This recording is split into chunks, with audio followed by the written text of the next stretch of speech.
Welcome back to the very first pay-per-view of this save. Welcome to WCW Big Bang, the pay-per-view of the turning of this new era, this new direction for WCW altogether. Yeah, we've got all the matches all the matches going off. We are in. Does it tell me where this is? No, it doesn't. Why is it not telling me where the thingy bob is, where the venue is? Normally it does, but it doesn't tell me on us. Doesn't tell me on this one actually. Um, broadcast on low different thingy bobs. We are still in the same sort of area as we normally be. There's no point me going out of it yet or anything like that. But let's jump straight into the very first pay per view. And of course, we've got to start off with a nice hype video altogether for a 41 video to start the pay-per-view, showcasing the rivalries, the stories on the show so far, but also hyping it as the new era, this new time for WCW, trying to pull all that in a box. Oh, wait, hold on. I've just realised it's showing 1, 2, 3, 4, 5, 6, 7, 8, 9, 10, 11, 12, 13. Wow, showing everybody. Wow. Did not know it was going to do that, to be honest with you. Because you're going to get 8 in a segment sort of thing. But that's quite cool. 41 altogether, I'm expecting, because I thought it was going to be very wishy-washy, mixed matched altogether anyway. But that's fine. I really don't mind altogether. But let's go into the actual pay-per-view itself. And this pay-per-view, if you didn't see from previous, we have a new member of the announce table because Shane McMahon comes out to start the show and announce that Arn has stepped away from the announcers table and his replacement is the former voice of ECW, Joey Styles, 58. It will now be Joe Styles and Scott Hudson at the announce table. Joey Styles, I think, is a really good pull-in. I think he's a good announcer. I think he's kind of perfect for the role, and he will just add. Also stops the Arn and Scott Hudson bad chemistry thing as well. But let's actually kick into a first match of the night. That will be Buff Bagwell defeating Hugh Morris in 13 minutes 44. Should have done the other way around. With the blockbuster with a 55 altogether. 53 from wrestling, 53 from the crowd, 56 from Hugh Morris. That was better than I actually thought he was going to get. And a 50 from Buff Bagwell. This is to basically carry on Buff Bagwell's Vicious Delicious Open Challenge as well. Because I still want to get that forwards as well.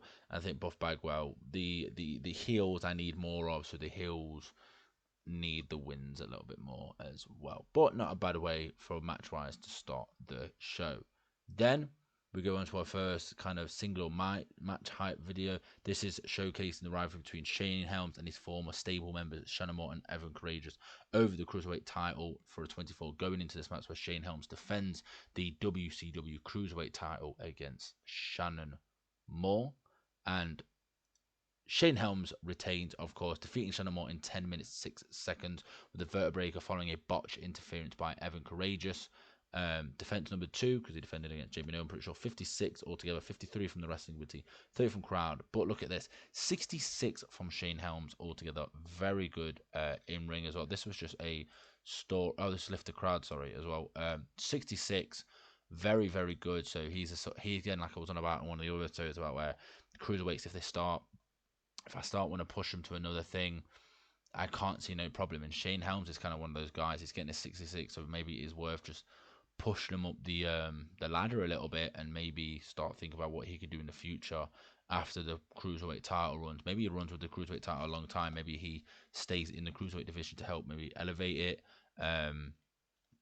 Like I've booked a little bit ahead, but I don't like booking too far ahead just in case I do get the signings I want, or if I've got ideas for signings and I don't get the signings, or injuries, or other things come up where I go, actually, maybe I might go with that instead, and stuff like that. So I do have a bit of an idea going forward. It's just I don't go too far ahead just in case things change, of course. But again, an alright match to carry on the pay-per-view. Then we have a recap showing this fight, maybe not even story, this fight between Natural Born Thrillers and Team Canada so far over the WCW World Tag Team titles. 41 this segment gets, but the match itself gets a 52. That's okay, actually.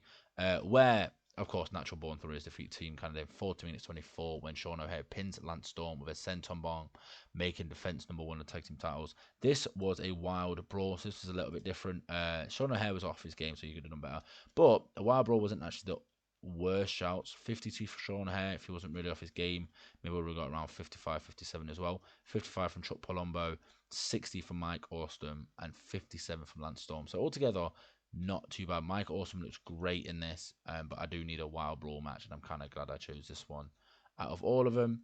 But nice match, decent match. Kind of not too surprising the first one, but post match was a little bit different for 37, where as the Natural Born Warriors are celebrating retaining the tag team titles, they are then suddenly attacked by Mark Drindrag and Sean Stasiak, where each person takes a finisher. No, Sean Stasiak gives his finisher to Chuck Palumbo. Mark Drindrag gives his finisher to Sean O'Haire. And after the beat down, Jin, Drag, and Stasiak just walk away and leave the ring for a 37. Next, we have a little hype video recapping the story between David Flair and Chris Kanyon for a 32. Is someone better than Kanyon? 32 is this. The match itself gets a 54. Isn't too bad. 38 from David Flair, 66 from Kanyon, because Kanyon defeats David Flair in 10 minutes 1 second with the flatliner. God damn right, Chris Kanyon was going to win. I love Kanyon. Getting a 66 as well is very, very good. Again, heels needs the wins, and then I feel like this is another heel that could do with the win going forwards, kind of helping out as well. Next, go to that cruiserweight clash where we have Billy Kidman defeating Chavo Guerrero Jr. in 7 minutes 41. The shooting star press for a 50, 50 wrestling, 35 crowd, 49 from Billy Kidman, 50 from Chavo Guerrero. Just a nice little easy match. Nothing out there, nothing over the top, nothing crazy, just a good match altogether. And then we go to my big thing altogether in this, where Shane McMahon comes out, and because he wants to show the newest signing to WCW, and the video plays, it goes 1RW2VF3DS. 1RW2VF3DS. 1RW2VF3DS. And that turns into the whole effing show. Rob Van Dam has signed with WCW, making his, as I'm pretty sure, proper debut. Like, this is a debut for Rob Van Dam on WCW. He comes out, followed by Bill Alfonso as well. Rob Van Dam just stands there staring out the crowd, soaking it all in for being in WCW for the very first time. I am very excited about bringing Rob Van Dam in. He's going to get a big push. I ain't going to lie to it. He's get a very, very good push. He's going to be one of the main guys. I already know that his ratings will be very, very good. Most saves that are based around this sort of time, his ratings are normally really good around this size. Like back end of Attitude Era, going into like all the invasions of RVD's ratings are very, very good. Even in the ECW stuff as well, I'm pretty sure his ratings are pretty good.